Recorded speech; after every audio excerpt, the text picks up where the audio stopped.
Good afternoon बच्चों। आज फिर ऑनलाइन क्लास में हम लोग पढ़ने जा रहे हैं आज अपनी नेक्स्ट क्लास ऑनलाइन के माध्यम से, जिसमें हम लोग चैप्टर नंबर 3 पढ़ रहे हैं, माइंडफुल ईटिंग। उसमें जो टॉपिक था, फर्स्ट टॉपिक जो है हमारा हो चुका है, सेकेंड टॉपिक भी हमने कर लिया है। थर्ड टॉपिक जो है हम क्या करेंगे, डील करेंगे इसमें, जिसमें हम बात करेंगे फूड इन डिफरेंट रीजन की बात करेंगे, जिसमें बहुत सारे वैरायटी ऑफ फूड्स के बारे में हम लोगों को जानना है।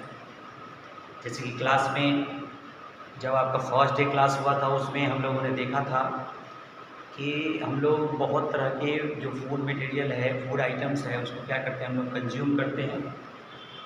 और वो कंज्यूम हम लोग क्यों करते हैं, वो हमने क्लास में आपको बताया था, क्योंकि फूड जो है वो हमें एनर्जी प्रोवाइड करता है, और वही एनर्जी जो है हमें चाहिए होता है ताकि हम अपने दैनिक जीवन में जो भी काम है उसको हम कर सकें। तो यहाँ पे हमारा टॉपिक जो है food in a different region, इसके माध्यम से जो हमें पढ़ना है वो बहुत सारी चीज़ें जो है पढ़नी है, अलग अलग क्षेत्र में अलग अलग तरीके के जो खान पान है उसके बारे में इस चैप्टर में हम लोगों को जानना है। तो आइए शुरू करते हैं अपना आज का ये हमारा जो चैप्टर है माइंडफुल ईटिंग का topic, food in different region. सबसे पहले हम लोग बात करेंगे फूड की। हम लोग बात करेंगे फूड की, जिसमें हम लोग जानेंगे कि फूड है क्या, एक्चुअल में फूड क्या होता है। तो देखिए, कहता है कि फूड क्या है, any nutritious substance consumed by the living organism to provide energy, maintain life and support growth and development. यानी भोजन वह है जो हमें हमारे दैनिक जीवन के काम को करने के लिए एनर्जी प्रोवाइड करता है, उसके बाद हमारे पूरे लाइफ को मेंटेन रखता है, साथ ही सपोर्ट करता है हमारे विकास में और हमारे वृद्धि में। यानी वृद्धि और विकास के लिए जो रिस्पॉन्सिबल होता है और जो न्यूट्रिशियस एलिमेंट को कंटेन करता है, वही क्या होता है, हमारा फूड होता है बच्चों। ठीक है, दूसरी तरफ अगर हम बात करते हैं तो फूड है क्या ब्रेड, राइस, पल्सेस, ये सभी जो हम लोग खाते हैं, ये क्या हमारा फूड है। तो बच्चों ये फूड तो है, लेकिन दरअसल में इसके अंदर पाए जाने वाला जो न्यूट्रिशियस एलिमेंट्स है वो हमारा फूड है। जैसे कि हमारा carbohydrate, protein and vitamin, fat, roughage, ये सब जो है हमारा क्या है, फूड है। आज क्लास में जब मैं था आपके साथ, तो एक बच्चा जो है सिद्धार्थ मेरे से बात कर रहा था। बात करते हुए उसने कहा कि सर, हम लोग जो पील्स होता है वेजिटेबल्स के ऊपर का, उसको नहीं खाते हैं, उसको हटा देते हैं। ऐसा हम लोग क्यों करते हैं? तो मैं बताना चाहूँगा कि ऐसा क्यों करते हैं। क्योंकि आप जानते हैं कि जो पील्स होता है, जो वेजिटेबल्स या फ्रूट्स के ऊपर का जो लेयर होता है जिसको हम हटा के खाते हैं, वो इसलिए खाते हैं क्योंकि वो बना हुआ होता है सेल्यूलोज का, और सेल्यूलोज को डाइजेस्ट करने के लिए हमारी बॉडी जो है एंजाइम नहीं बनाती है, इसलिए उसका डाइजेशन नहीं होता। लेकिन फिर भी हम सेल्यूलोज यानी कि रफेज का जो है इस्तेमाल अपने खान पान में करते हैं, क्योंकि ये डाइटरी फाइबर है। इसका काम जो है हमारे बॉडी के अंदर से वेस्ट मटेरियल को बाहर निकालने में मदद करता है, इसलिए इसको हम, और डाइजेशन में भी क्या करता है, ये हमारे हेल्प करता है, इसलिए हम खाते हैं। ठीक, तो अब देखेंगे यहाँ पे कि हमारा जो भोजन है, कार्बोहाइड्रेट है या प्रोटीन है या विटामिन है, फैट्स है, ये सभी चीज़ें कंटेन करने वाला जो सब्सटेंस होता है वही क्या होता है, हमारा फूड होता है। हम बात करते हैं कि क्या एक ही तरह का खान पान हमारे पूरे जगह पे सभी जहाँ लोग रहते हैं, जैसे आप मान के चले अमेरिका है, ब्रिटेन है, जापान है, या भारत में ही हम बात करते हैं, राजस्थान, उत्तर प्रदेश हो गया, आपका मध्य प्रदेश हो गया, कर्नाटका हो गया, केरलम हो गया, ये सभी जगहों पे क्या एक ही तरह का खान पान है? तो नहीं, बिल्कुल भी नहीं। ये सभी जगहों पे एक ही तरह का खान पान नहीं है। अलग अलग जितने भी हमारे क्षेत्र हैं वहाँ पे अलग अलग तरह से लोग क्या करते हैं, अपनी ईटिंग हैबिट को कंटिन्यू कर रहे हैं। यानी वो सब अलग अलग तरह के न्यूट्रिशियस एलिमेंट्स तो यही होता है आपका कार्बोहाइड्रेट या प्रोटीन या विटामिन, लेकिन इन सभी इंग्रेडिएंट्स को किसी अन्य खाने के अंदर उन्होंने ढूंढ लिया हुआ है, और वो उनका क्या है, खान पान उनके टेस्ट के अनुसार है। तो हम देखेंगे यहाँ पे, तो बात करते हैं कि we have wide variety food we, यानी कि देखो हमारे पास भोजन की कमी तो है नहीं। अगर हम सोर्स की भी बात करते हैं फूड आइटम की, तो वो भी हमारा क्या है, प्लांट और एनिमल दोनों सोर्स, और दोनों से हजारों प्रकार के जो है आपके फूड जो है वो मैन्युफैक्चर होते बनते हैं और उन सभी को हम लोग क्या करते हैं, कंज्यूम करते हैं। लेकिन बस हमारा मेन जो आपका हमारा मेन जो एम होता है इन फूड्स को खाने का, वो यही होता है कि इन सभी के अंदर जो न्यूट्रिशियस एलिमेंट्स है वो न्यूट्रिशियस एलिमेंट्स हमें मिले ताकि हमारी बॉडी का प्रॉपर ग्रोथ हो सके, ठीक है। लेकिन अलग अलग एरिया में अलग अलग तरीके के फूड जो है वो हम लोग कंज्यूम करते हैं। तो we have wide variety in the food we eat. बहुत सारा है, बहुत सारे। आपने यहीं देख लो ना, अपने घर में देखो ना, आप दाल चावल रोटी चटनी अचार पापड़, है ना, ये बहुत सारा फूड आइटम जो है आप देखते हैं कि आपके घर में खुद बनता है। तो एक ही तरह का खान पान हमारा नहीं, अलग अलग रीजन में अलग अलग तरीके का खान पान जो है वो होता है। People living in a different regions, लोग जो है अलग अलग रीजन्स में रहते हैं और वहाँ उनके देश में या उनके राज्य में अलग प्रकार का जो होता है क्या होता है, फूड आइटम होता है, ठीक है। ये फूड आइटम वैरी क्यों करता है, तो देखो ये इसलिए वैरी करता है कि उनका क्लाइमेटिक कंडीशन, उनका कल्चर, है ना, क्लाइमेट कल्चर और अवेलेबिलिटी ऑफ फूड, है ना, ये सभी चीज़ें जो है वो डिपेंड करती है कि वहाँ के लोग किस तरीके के भोजन को कंज्यूम करेंगे। दूसरा क्रॉपिंग प्रैक्टिस की भी बात कर लो आप, क्रॉपिंग ग्रोथ जो वहाँ पर होता है, क्रॉपिंग प्रैक्टिस जो होता है, जैसे वहाँ उपज जिस तरीके की होगी उसी तरीके की उपज वाले पौधे लगाए जाएंगे। वहाँ का जो क्लाइमेटिक कंडीशन होगा, वहाँ का जैसा वेदर होगा, आपका सीजन जिस तरीके से वहाँ पे होगा उसके अकॉर्डिंग क्या होगा।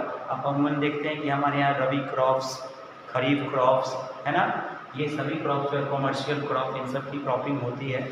और यहाँ की मिट्टी जो है जिस तरीके की है उस तरीके के क्रॉप्स को हम लोग क्या करते हैं, कल्टीवेट करते हैं।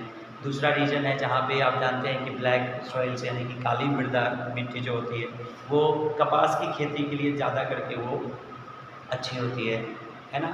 और बलुई मिट्टी जो होती है आप देखेंगे क्रीपर प्लांट में आपका वाटरमेलन जो है उसके लिए काफ़ी अच्छा होता है। तो जहाँ का जैसा सॉइल है, जहाँ की आपका सॉइल फर्टिलिटी कुछ अलग तरीके का है, तो अलग अलग प्रकार के क्रॉपिंग पैटर्न्स के अकॉर्डिंग जो है वहाँ पे क्या कल्टीवेशन जो है, एग्रीकल्चर जो है वो होता है, जिसके कारण आप देखेंगे उन सभी जगहों पे लोग जो रहते हैं वो अलग प्रकार के क्या करते हैं, आपके खान पान को भी रखते हैं। यानी कि आप एक तरह से देखेंगे तो पूरे भारत में अगर हम देखें तो जो डिस्ट्रीब्यूशन है हमारे इसके सॉइल्स का डिस्ट्रीब्यूशन जो है उसमें जो अलग अलग तरीके के प्रकार के सॉइल जो पाए जाते हैं उनमें अलग अलग प्रकार की जो खेती होती है उसके अनुसार अगर हम देखें तो भी हमारा देखते हैं the kind of food eaten in a particular region, है ना, वो डिपेंड किस चीज़ पे करता है, तो आपके क्रॉप ग्रोथ पे भी करता है ना। जैसी खेती होती है, जिस तरीके का फसल लगाया जाता है उस तरीके का खान पान वहाँ पे होता है। अब ज़्यादा करके अगर आप बात करेंगे तो देखेंगे कुछ ऐसे स्टेट्स हैं जहाँ पे कुछ आपको अलग तरह का स्टेपल फूड जो है फूड आइटम आपको देखने को मिलता है। तो स्टेपल फूड आइटम में जैसे कि राजस्थान की अगर हम बात करते हैं तो आप बहुत फैमिली है, जानते भी हैं, सुना भी होगा कि दाल बाटी और चूरमा जो होता है क्या होता है, राजस्थान का आपका स्टेपल फूड है, यानी कि बहुत ज़्यादा फेमस है। वहाँ ज़्यादा लोग प्रेफर करते हैं इस चीज़ को, फूड है, इस फूड को खाते हैं। वहाँ पे हम लोग भी जाते हैं तो हम लोग घूमने के लिए, नाम सुन रखा होता है तो हम लोग यही वहाँ पे क्या करते हैं, डिमांड करते हैं कि दाल बाटी चूरमा चाहिए, तो वहाँ पे आपको ये मिलता है, आप आके इसके टेस्ट को अच्छे से एंजॉय कर सकते हैं। उसी तरह गुजरात में जाएंगे आप तो गुजरात का जो है क्या है, खांडवी जो है वहाँ का स्नैक्स है जो उसको खाएंगे। ये नमकीन जो है काफ़ी अच्छा होता है। वहाँ पे गुजरात जाएंगे तो आपको ये वहाँ पे देखने को मिलेगा। तो देख लीजिए आपका राजस्थान हो या गुजरात हो या आपका बिहार हो या आपका उत्तर प्रदेश है या आपका मध्य प्रदेश है, ये सभी जगहों के लोग जो हैं वो तरह तरह की क्या करते हैं, खेती करते हैं, तरह तरह के अनाज को क्या करते हैं, उत्पादित करते हैं। और इसके माध्यम से क्या होता है, वहाँ के रहने वाले लोग उनसे बनने वाले डिशेस को क्या करते हैं, खाते हैं। तो अलग अलग रीजन में रहने वाले लोग जो है अलग अलग प्रकार के खाना पीना इनका जो होता है और वो इसको खाते हैं। तो दूसरा क्या है आपका देखेंगे तो उनका कल्चर जो है वो भी, यानी कि सांस्कृतिक रूप से देखेंगे तो वो उनसे जुड़े हुए रहते हैं। आप देखेंगे जैसे कि आप चले जाइए उत्तर प्रदेश में, जैसे ही आप ब्रिजभूमि की तरफ जाएंगे तो वहाँ पे आप देखेंगे वहाँ के लोग ज़्यादा करके डेयरी प्रोडक्ट का इस्तेमाल करते हैं, है ना। मथुरा जाएंगे तो मथुरा में लोग कहता है, लोग कहते हैं कि डेयरी प्रोडक्ट के रूप में यानी स्वीट्स के रूप में पेड़ा वगैरह जो होता है वहाँ का बहुत अच्छा होता है। तो वैसा रीजन है, वहाँ पे सबसे अधिक दूध का उत्पादन वगैरह अच्छे से होता है, तो वहाँ पे ये चीज़ें आपको नॉर्मली आपको देखने को मिल जाती है। तो जो फूड हैबिट है किसी भी व्यक्ति का वो डिपेंड करता है वहाँ की क्लाइमेट, कल्चर और वहाँ फूड आइटम के अवेलेबिलिटी के ऊपर भी डिपेंड करता है। दूसरा the kind of food eaten in the particular region, अगर हम देखेंगे तो largely depends on the types of crops grown, यानी जैसे जिस प्रकार की खेती, जिन फसलों की खेती सबसे ज़्यादा अधिक क्षेत्र में होगी जैसा, उसके अनुसार क्या होगा बेटा, वहाँ पे लोग उस तरह का खाना को खाएंगे। हमारे यहाँ चावल ज़्यादा होता है तो देखो हम लोग ज़्यादा चावल कंज्यूम करते हैं। पंजाब में चले जाओ सबसे ज़्यादा रोटी खाया जाता है, हरियाणा में चले जाओ सबसे ज़्यादा रोटी खाया जाता है। चपाती क्यों खाते हैं वो, क्योंकि वहाँ गेहूँ की खेती सबसे अधिक होती है। तो जिस चीज़ की अधिकता जहाँ पे होगी उस चीज़ को ज़्यादा कंज्यूम किया जाएगा। स्टेट वाइज अगर उस चीज़ को देखते हैं तो, लेकिन सभी का मेन पर्पस वही है, आपका carbohydrate, protein, vitamin and fat और फैट्स को कंज्यूम करना, क्योंकि हमारे बॉडी को इसी न्यूट्रिशियस एलिमेंट की ज़रूरत होती है। चाहे खाना कोई भी खाएं, कुछ भी आप फूड आइटम कंज्यूम कर रहे हैं उससे हमारा मतलब नहीं है, लेकिन जो मेन रिक्वायरमेंट है हमारी बॉडी की वो है आपका विटामिन, मिनरल्स, कार्बोहाइड्रेट, प्रोटीन्स। ये हमें हमारे सभी बॉडी को मिलनी चाहिए, चाहे आप कुछ भी खाएं। हमारे यहाँ दही चूड़ा का कल्चर है, हम लोग दही चूड़ा भी खाते हैं, है ना। तो दही चूड़ा खाते हैं अगर हम लोग बीटन राइस और curd mix is together and making the delicious, बहुत ही क्या होता है हमारे लिए स्वादिष्ट होता है, तो हम लोग वो भी खाते हैं। लेकिन इसका भी पर्पस क्या है, कार्बोहाइड्रेट, प्रोटीन को हासिल करना हमारे बॉडी के लिए, ताकि हमें न्यूट्रिशन से एनर्जी प्रोवाइड कर पाए, हम अपने बॉडी सेल्स को और वो प्रॉपर फंक्शन कर पाए। आगे अगर हम देखते हैं इस चीज़ को तो हर जगह का आप देखेंगे कि कैसे, दूसरा टॉपिक जो है इसका उसको देखेंगे कि how have cooking practice change over time. Khan पान का जो तरीका है या बनाने का उसका तरीका है वो किस तरीके से बदल गया है अब समय के अनुसार। समय के अनुसार इस बदलते हुए दौर में देखेंगे आप तो पाएंगे कि बहुत सारे ऐसी चीज़ें बदल गई। उन्हीं बदलाव को लेकर के ये टॉपिक हमारा इस चैप्टर में हमें देखना है। तो सबसे पहले हम बात करेंगे क्यूलिनरी, यानी क्यूलिनरी का मतलब क्या होता है। जिस तरीके से यहाँ पे हमने जाना कि फूड होता क्या है, यानी क्या होता है, फूड आपको बताया मैंने कि सब वो सब्सटेंस जो हम कंज्यूम करते हैं, है ना, जिनके अंदर शक्ति होती है, वो एनर्जी प्रोवाइड करता है, सपोर्ट करता है ग्रोथ को और डेवलपमेंट को। उसी तरीके से क्यूलिनरी प्रैक्टिस के बारे में जाने पहले तो क्यूलिनरी प्रैक्टिस क्या होता है बेटा, ये स्किल होता है। क्या होता है, स्किल और मेथड है, ठीक है। ये skill and method which use to be prepare and cook food and present, है ना, यानी आप खाना बनाने का तरीका आपका, है ना, खाना बनाने का तरीका और उसको सर्व करने का जो तरीका होता है उसी को क्या बोलते हैं हम, क्यूलिनरी प्रैक्टिस कहते हैं। यानी कि एक प्रकार का ये स्किल है, the skill and the method which use to be prepare and cook food and present, है ना, उसको बनाने का तरीका और उसको सर्व करने का जो तरीका है उसी को क्या कहते हैं हम लोग, क्यूलिनरी कहते हैं। ठीक है, ये बात समझ में आ गई।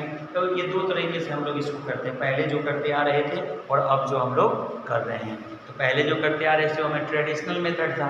तो ट्रेडिशनल मेथड के अनुसार हम जानते थे क्या करते थे हम लोग कि food cooked by the using coal, firewoods, gas stove and चूल्हा। यानी कि गैस स्टोव तो अब आया बाद में, बहुत ज़्यादा बाद में आया है ये, नहीं तो पहले क्या होता था, चूल्हे पे खाना बनता था। घर में आप देखते थे नॉर्मली एक ट्रेडिशनल चूल्हा होता था मिट्टी का बनाया हुआ, उसके अंदर फायर वो जो है लगा करके हम क्या करते थे, आग जलाते थे, आग जला के उसके ऊपर क्या करते थे, अपना यूटेंसिल्स जो है उसको डाल के उसमें हम खाना को क्या करते थे, बनाते थे, कुक करते थे। तो इस तरीके से तो ट्रेडिशनल वे था जिसमें लकड़ी का इस्तेमाल जो फ्यूल के रूप में किया जाता था। उसके बाद धीरे धीरे ये जो डेवलपमेंट आई उसके बाद क्या हुआ, एक ऐसा चूल्हा बनाया हम लोगों ने जो मेटल शीट से बना हुआ था और उसके अंदर हमने क्या डाला, कोल डाला और कोल डाल करके फिर उसको क्या किया, एज ए फ्यूल वहाँ पे हम कोल को इस्तेमाल करते थे और फिर उस पर हम खाना बनाया। फिर हमने उसके बाद जो है गैस स्टोव आया जिसमें एलपीजी गैस को हम लोगों ने क्या किया, यूज किया, है ना, लिक्विफाइड पेट्रोलियम गैस का यूज करके स्टोव जो आज मॉडर्न सोसाइटी का एक बहुत ही मेन पार्ट बन गया हुआ है। क्योंकि अब ये धुएँ वगैरह से सबसे ज़्यादा ड्रॉबैक क्या था इन दोनों चूल्हे का, जो कोयले वगैरह से या लकड़ी वगैरह से खाना वगैरह बनता था उसमें हमारे साथ क्या होता था कि बहुत ज़्यादा क्या होता था, आपका स्मोक जो है वो रिलीज करता था। स्मोक के रीजन से आप देखते थे घर में भी चारों तरफ क्या होता था, कालापन जो है देखने को हमें मिलता था। साथ ही साथ सांस के माध्यम से वो क्या होता था, रेस्पिरेशन, हमारे रेस्पिरेटरी ऑर्गन को क्या करता था, तो इफेक्ट करता था, जैसे कि हमारी मम्मी वगैरह जो है हमेशा इससे प्रॉब्लम्स होती थी। लेकिन जब मॉडर्निटी की तरफ हम लोग बढ़े तो बाद में ट्रेडिशनल चीज़ों को हमने क्या किया, बदला, चेंज किया अकॉर्डिंग टू टाइम और फिर मॉडर्न मेथड में हम लोगों ने इस्तेमाल करना शुरू किया इस चीज़ को। तो गैस स्टोव को और माइक्रोवेव्स को, ओवेन्स को और इलेक्ट्रिक कुकर्स, स्टीमर्स, इन सब चीज़ों का इस्तेमाल जो है आपको मॉडर्न ट्रेंड में होने लगा। यानी कि मॉडर्निटी में अगर हम लोग आने लगे तो ये चीज़ें ट्रेंड करने लगी। यानी कि खाना बनाने का तरीका तो देखिए, खाना तो वही है हमारा, दाल चावल रोटी सब्जी है ना, पापड़, ये सब हम लोग खाते हैं। लेकिन बनाने के लिए जो चीज़ों का इस्तेमाल करते थे, यानी कि जो चूल्हा, जैसे कोल का इस्तेमाल करके हम लोग कोयले वाला चूल्हा इस्तेमाल करते थे, लकड़ी वाला चूल्हा इस्तेमाल करते थे, है ना, या केरोसिन स्टोव जो होता था उसका इस्तेमाल करते थे। उन सभी चीज़ों को हम लोगों ने क्या किया, यहाँ पे छोड़ दिया। और छोड़ने के बाद जो है मॉडर्न इन्वेंशंस जो आया मार्केट में, उसको हम लोगों ने अडॉप्ट किया, जैसे कि गैस स्टोव, एलपीजी सिलेंडर वगैरह जो है उसका, और उसका इस्तेमाल करके स्मोकलेस की तरफ हम लोग बढ़े, यानी कि धुएँ से हम लोग क्या मिली, निजात मिली। और हम लोगों ने गैस स्टोव को इस्तेमाल करना शुरू किया, माइक्रोवेव्स को इस्तेमाल करना शुरू किया, ओवेन्स भी आप देखते हैं आजकल के बस कुछ भी है, जैसे आजकल देखो ना कितना रेडीमेड खाना वगैरह आ रहा है, जो पैकेट है यानी कि फ्रोजन फूड होता है, उसको हम लोग लेते हैं माइक्रोवेव्स में क्या करते हैं, डालते हैं और उसको बस क्या करते हैं, ओवन से बाहर निकालते हैं और फिर उसको सर्व करके हम लोग खा सकते हैं इजीली। वहाँ पर कहीं कोई ऐसे घर में खाना भी बन जाता है और पता भी नहीं चलता कि खाना भी बना है, क्योंकि ये क्या है, मॉडर्न टेक्निक है, उसके थ्रू क्या कर रहे हैं हम चीज़ों को यूज करें। आप जान रहे हैं अब इंडक्शन चूल्हा भी आ गया, इंडक्शन कुकर भी आ गया है आपका, जिसका इस्तेमाल करके आप खाना वगैरह जो है क्या आसानी से बना सकते हैं। आपको किसी तरह की समस्या नहीं होने वाली है और कोई धुआं वगैरह जो है उससे रिलीज ही नहीं होता, कोई भी तरह का पॉल्यूटेंट जो है वो रिलीज नहीं करता और इजीली जो है आपका खाना बन जाता है। तो अभी तक आपने क्या देखा, आपने देखा कि जो फूड है डिफरेंट रीजन में वो क्या क्या है, इसमें मैंने आपको बताया कि फूड क्या होता है। उसके बाद मैंने बताया कि किसी भी रीजन्स में अगर खास प्रकार का अगर फूड आइटम लोग कंज्यूम करते हैं तो उसका कारण क्या है, मैंने बताया आपको। दूसरा आपको बताया कि किस तरीके से पहले जो है ट्रेडिशनल मेथड का यूज करके या कोई फ्यूल्स को यूज करके लोग जो है खाना बनाते थे और कैसे मॉडर्न टाइम में जो है लोगों ने उन चीज़ों को छोड़ करके जो कि हानिकारक थी या बहुत ज़्यादा कॉम्प्लेक्स था उनको छोड़ कर कैसे कंफर्टेबिलिटी की तरफ लोग आगे बढ़े हैं, अपने लाइफ को उन्होंने कंफर्टेबल बनाया है थ्रू टेक्नोलॉजी। तो अब बात करेंगे हम यहाँ पे आगे इसी चीज़ के बारे में बात करने वाले हैं कि जो आपका गुड कुकिंग प्रैक्टिस के बारे में बात कर लें। तो गुड कुकिंग प्रैक्टिस क्या है, तो गुड कुकिंग प्रैक्टिस के बारे में हम अगर बच्चों बात करते हैं तो सबसे पहले एक चीज़ को जानना हमारे लिए ज़रूरी है, क्या कि भोजन जो हम करते हैं, जो फूड आइटम हम कंज्यूम करते हैं, वो फूड आइटम क्यों कंज्यूम करते हैं। तो हमारा सबसे मेन पर्पस होता है फूड आइटम को कंज्यूम करने के पीछे कि जो उसके अंदर न्यूट्रिशन है यानी जो पोषण है, उस पोषण को हमें हासिल करना है। तो गुड कुकिंग प्रैक्टिस का जो मोटो है आपको समझाने का वो यही है कि खाना बनाते समय हमें किन सावधानियों को बरतना चाहिए, यानी जो भी आप बना रहे हैं उसको किस तरीके से आप बनाएंगे कि उनके अंदर पाया जाने वाला जो न्यूट्रिशियस एलिमेंट्स है वो जिस रूप में हमारे शरीर को चाहिए और जिस रूप में फूड आइटम के अंदर है उसी रूप में हमें वो प्राप्त हो। अगर ऐसा नहीं होगा तो बस आप जान लीजिए नॉर्मल कि उस खाने को, उस फूड को हम क्या कर रहे हैं, कंज्यूम कर तो रहे हैं, लेकिन वो सिर्फ हमारा पेट भर रहा है, यानी हमारे भूख को मिटा रहा है, हमारे शरीर की ज़रूरतों को वो पूरा नहीं करेगा। और आप जानते हैं कि लैकनेस ऑफ न्यूट्रिशन अगर होता है तो लैकनेस ऑफ न्यूट्रिशन से हमारे शरीर के अंदर बहुत सारी बीमारियां जो है वो हो सकती हैं, क्योंकि आप जानते हैं कि जो चाहे कार्बोहाइड्रेट हो या प्रोटीन हो या विटामिन्स है या मिनरल्स है या फैट है या रफेज है, इन सभी का स्पेसिफिक फंक्शन हमारे बॉडी के अंदर है और ये सभी के सभी मेजर न्यूट्रिएंट्स जो हैं वो फूड के ही माध्यम से हमारे शरीर को प्राप्त होता है। तो यहाँ पे गुड कुकिंग प्रैक्टिस जो है बहुत ही इम्पोर्टेंट रोल प्ले करता है। यहाँ तक तो है कि खेत है, खलिहान है, सब जगह से हमने फूड आइटम को क्या किया, इकट्ठा कर लिया।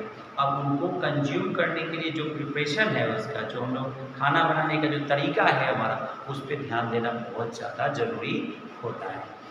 सबसे पहले बात तो देखें इसी चीज़ को, तो हम देखते हैं कि मीन्स ऑफ गुड कुकिंग का मतलब क्या है। Means of good cooking is conserve nutritions of food, यानी जो पोषक तत्व उन खानों के अंदर, यानी कि जो फूड आइटम है उनके अंदर जो न्यूट्रिशियस एलिमेंट है उस न्यूट्रिशियस एलिमेंट को लॉस नहीं होने देना और उनको उनके साथ ही ऐसे बनाना है खाने को अपने, ताकि वो उसके अंदर बना हुआ रहे, यानी जिस मात्रा में जिस रूप में वो है उस रूप में रहे, ताकि हमारे बॉडी को न्यूट्रिशन मिल सके। यानी means of good cooking is conserve nutrition of food है, यानी अच्छे से भोजन का पकना, है ना। दूसरा, it is important to cook food properly, ये जरूरी है भोजन को अच्छे तरीके से बनाने के लिए, so that the nutrients content in them are not lost, यानी कि खाना इस तरीके से बनाया जाए कि उनके अंदर मौजूद जो पोषक तत्व है वो पोषक तत्व नष्ट ना हो। अगर वो पोषक तत्व नष्ट हो जाएगा तो फिर उस खाने को खाने का हमारा कोई बेनिफिट नहीं है। दूसरी बात, cooking practice play very important role to making food healthy और अनहेल्दी। बिल्कुल सही बात है, हमारा जो खाना बनाने का तरीका है वो किसी भी खाने को या तो हेल्दी बना सकता है, नहीं तो अनहेल्दी बना सकता है। अगर आप बात करते हैं हेल्दी और अनहेल्दी का क्या मीन्स है, तो समझ लीजिए आपने कोई ऐसा आइटम क्या किया कि आपने बनाया, ठीक है, वो उसमें बहुत ज़्यादा आपने क्या कर दिया, ऑयल वगैरह डाल दिया, तो अब बहुत सारा ऑयल है, बहुत सारा ऑयल उसके अंदर होने के लिए ऑयली हो गया है फूड, अब वो ईजिली डाइजेस्ट हमारे बॉडी में नहीं होगा, है ना।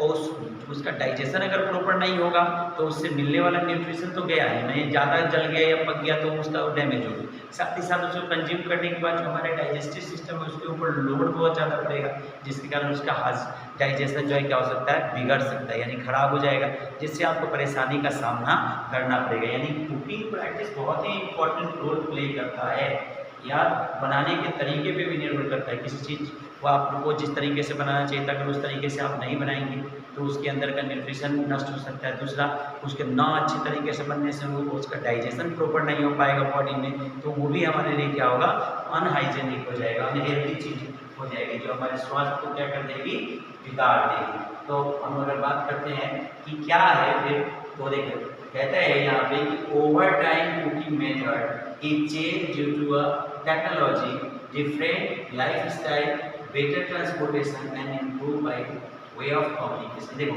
हम दूसरे देश के साथ जुड़े, आज इंटरनेट की दुनिया है ना, यूट्यूब्स की दुनिया है, उसमें बहुत सारे फूड आइटम्स को क्या करते हैं, उसके मेथड्स को देखते हैं और उसको फॉलो करके हम लोग अपने घरों में भी उसको क्या करते हैं, बनाते हैं ना। जैसे जैसे तरीके उसके होते हैं, आपका जो मेथड होता है वो बताते हैं, सिखाते हैं, उसको देख करके सीख करके भी हम क्या करते हैं, अपने घरों में उस फूड आइटम को बना लेते हैं। तो ये वो इसी तरफ इशारा करता है कि जैसे जैसे समय बीतता गया, टेक्नोलॉजी का डेवलपमेंट आया, चीज़ें बनने लगी, बहुत सारे ऐसे आपके टूल्स जो हैं वो आ गए, अलग अलग, जैसे इडली हो गया, उसको बनाने का, स्टीमिंग करने का जो पॉट्स वगैरह बहुत तरह तरह का मिलने लगा, उससे आप देखेंगे साउथ और नॉर्थ में कोई अंतर नहीं रह गया, यहाँ भी आसानी से लोग इडली सांभर डोसा बनाते हैं और खा रहे हैं, ठीक है। तो अब वो बातें नहीं लगेगी, ये सब कैसे हो पाया, वे ऑफ कम्युनिकेशन हो या वे ऑफ ट्रांसपोर्टेशन है, उसके माध्यम से हो पाया है। उनके लाइफ स्टाइल को हम लोगों ने क्या किया है, समझा है, जाना है, किस तरीके से वो उस चीज़ को करते हैं, और ये सब कब कैसे संभव हुआ, ये सब टेक्नोलॉजी के थ्रू ही संभव हुआ, जिसमें हम थ्रू इंटरनेट, है ना, लोगों से जुड़ पाए।